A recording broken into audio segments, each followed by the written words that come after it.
What is going on, guys? GregglesTV. This is the unboxing and a slight overview of the Razer Phone 2. It goes for $799. It just came out, and I did open the box already just to get the phone set up slightly, ever so slightly anyway. And so that's the phone. We'll go through the phone more, but let's see what also comes inside of this box. So inside the box, you do get this little sheet, looks like from Razer, saying basically thank you and nice to meet the device and all of that. So it tells you all about the phone right here, where the SIM card tray is, where you put the SD card, how to use the phone. Big charging brick. This is quick charge 4.0, which a lot of current phones currently are not still. So this is quick charge 4.0, which is nice to see.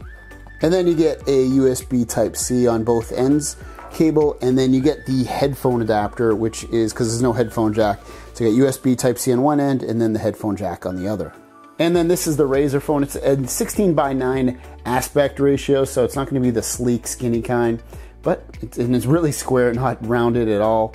But it's I don't know, it's not too bad of a looking phone actually after like seeing it and having it in hand. You get the two cameras on the back and the flash. This Razer logo will light up. We'll go through that. On the bottom you have USB Type-C. You have volume up and down. You also have where you'll put the SIM card and the SD card. Microphone at the top there. And then the power button that also works as a fingerprint sensor. As you can see, it unlocked the phone. And then one of the big things about this phone is that it has a 120 hertz display, which I'm going to be honest with you, after just using it, even for about 30 minutes now, I don't see a huge difference. I know a lot of the reviewers are talking like, oh my God, it's so smooth, but you know what? Unless I'm just not, I'm already used to it, and I'll go back to another phone at some point. I don't see a huge difference. It's nice, it's definitely smooth, but it's not like, I thought it was going to be crazy, like revolutionary, like I was going to be super impressed, but again, I haven't really noticed it too much. You can theme this stuff out, so it has a built-in theme store right on the phone itself, so you can go into the theme store and download themes, and you can change the look of your phone. So if you want it to look kind of like a PUBG, you can go in here and it looks like it's free, so you can tap on it and you're going to see screenshots, kind of like what you get with Samsung phones, where you can theme it out. But Samsung has a lot of that cost money, so you can see again what it's going to look like, what your calculator will look like, all that kind of stuff. So it's kind of cool. And here's a couple of photos I took with the front-facing camera. I haven't tried the back camera, but the front-facing comes up pretty good. You can see this is I had like total bedhead, but I don't know, it came out clear and crisp. And then this is showing off the bokeh effect, where it blurs the background. Again, I think it takes perfectly fine-looking photos.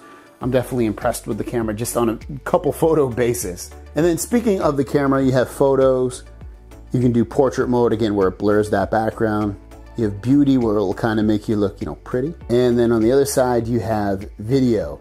And you can go into settings here. Let's go into settings just to check what kind of settings you have. You have save location. And save location, obviously, if you have an SD card here, which I currently do not, at least just yet, you will be able to get some more save locations. Right now, it's just going to save it directly to the phone. You get the camera sound, which I don't like. I'm going to turn that off. That's off. That's good. And then I also have, you can change the back camera resolution, front camera resolution. You can see back camera video resolution. Shoots at 4K. I don't see 4K 60 currently on here, so it looks like it doesn't shoot that. I don't see why it wouldn't come to it. And then you have 1080p on the front.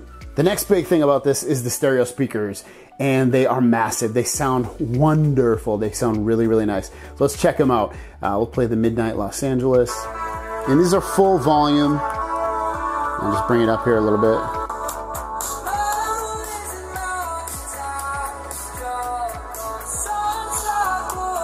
I don't know if you can get it right from there, you know, just from listening to it for a second, but they sound awesome. I really like the speakers on these. Are they the best sounding I've ever heard? Just off, you know, a quick, you know, yes or no, I would say yes. Are they a million times better than some other speakers? I don't say no, but they definitely sound really good. Let's also check out the quick toggles up here just to show you what they have. So you got Wi-Fi, Bluetooth, alarms. I can turn my flashlight on and off. You got auto rotate, battery saver, mobile data, dynamic, and this is going to be Dolby Atmos, which is also in the new Galaxy phone. So if you love the Galaxy phones, you know, love Dolby Atmos, this also has it, and it should have it by any definitions because of these monster speakers. And then you also got airplane mode, cast, and nightlight. Nightlight's going to turn your screen basically yellow. And then you can go in here and hit the pencil. And you have a few others such as location, hotspot, invert colors, NFC, and data saver. Next up is Game Booster. If you didn't know, this is marketed as a gaming phone. So if we go into Cortex, we can go in here and keep it at custom, or we can go into performance, and you can really, you know, play with this stuff and make your phone have peak performance, or maybe a little bit more power save, or you can customize it. So there's all kinds of cool stuff you can do with just the gaming capabilities of this phone. And inside, if I failed to mention, it does come with the Snapdragon 845, 8 gigabytes of RAM, 64 gigabytes of storage, which a little bit down, I feel like. It definitely should have some more storage than that, but you do get the SD card, which is nice. Also wireless charging, IP67 rating, so all kinds of cool stuff in the phone. Next, let's go into the settings and let's go into Chroma. Chroma is going to turn that logo on the back different colors. You can turn on notifications, all kinds of stuff. So I'm going to turn this on, and I can change it to any color that I want. You can see it's blue right now. And then if I move it around just to see where I'm going, maybe I want to make it more red. So you go on there, you can see it's kind of more of a red color. And just to show you that you can play around with this, and so when I get notifications, depending upon what the notification, if it's Facebook, it's blue, Gmail, red, Snapchat, yellow, it'll match up with the color of the app, letting you know on the back that you have such a notification.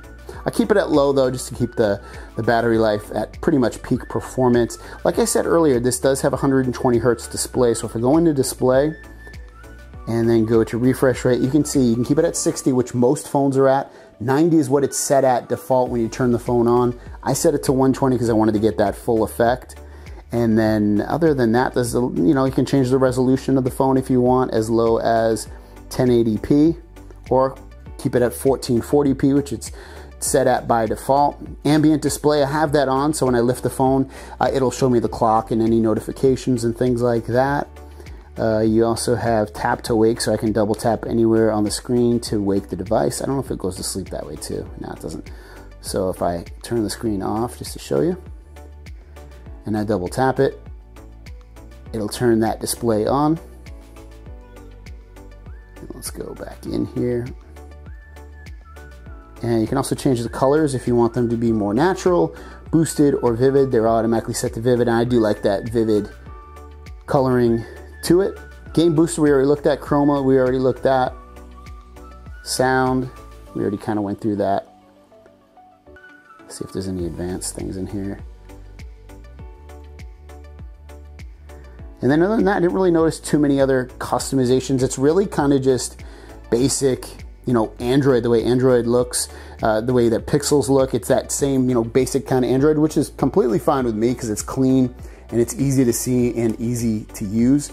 And then other than that, it runs the full version of Nova Launcher. So you get the full Nova Launcher on here. So if you're used to Nova Launcher, you want to back it up and pull in your settings, you can do all that stuff, or you can set it up brand new. But other than that, yeah, that's the Razer phone. It's funny, I'm more excited about this phone than the Pixel phone, which I'm kind of surprised to say, but you know what, the phone's interesting, definitely, and that's why I'm excited about it, is that it's just slightly different. It's got, you know, anything and everything that I'd want in a phone. Nice speakers, cool display. This display's LCD, it's not OLED. But other than that, has wireless charging, some water resistance at IP67. So overall, I'm excited about this phone. I'll definitely give you more information. And other than that, thanks for watching. See you guys down the road. Peace!